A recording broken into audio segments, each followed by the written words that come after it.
People living on the edge of Amelia were flooded out of their homes when the tremendous rains hit. As Local 12's Rich Jaffe reports live for us, a lot of the water running through the parking lot ended up inside the Bayberry Apartments, right, Rich? That's right, Cammie. The only good news I have for you is that this afternoon we reached out to the American Red Cross, and right now a couple of the folks from the Red Cross are here providing some assistance to the folks that got flooded out in these lower level apartments. They're going to get a place to stay, at least a dry place for a while, and some additional help. But I'll tell you, the folks that live in these below ground apartments are really stuck between a rock and a wet place. We were out here just Friday telling you about how the floodwaters build up inside these containment areas, these walkouts, and then go blasting into the apartments, and how management here has been doing nothing to help. Well, today it happened again, and it was worse.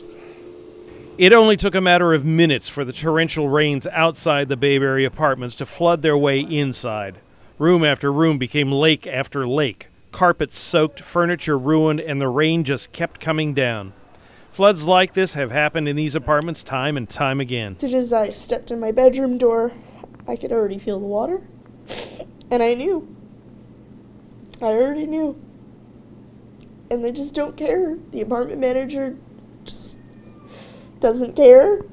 It's just going to do it again. They're just going to bring fans in here, dry it up, and leave it that way. Sarah Camarese is already on disability because of health problems. She has a baby, and she's only lived here a few months. Half of my stuff is ruined. I mean, the first flood, our beds got ruined. And we don't even have beds. We can't even afford it. And they're not doing nothing. They completely ignored me. I just can't live like this anymore. A maintenance man for another complex owned by the same people was here, but overwhelmed by the magnitude of the problem. There's something you can do to help these people?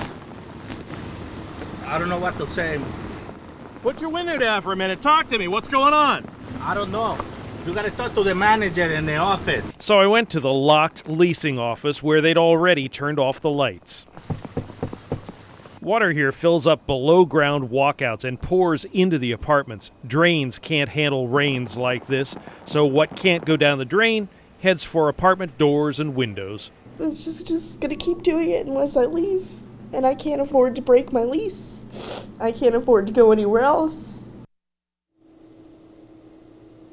Now, this very large apartment complex has been managed by a company called Sundance Property Management.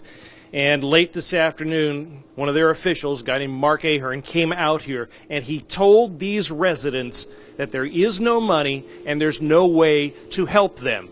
He said that a sale of this property this week fell through. He expects that this property is going into foreclosure. He suggested to these folks the only solution for them is to move, except, as you can imagine and as you heard, these folks can't afford to move, so they are really stuck here at this point.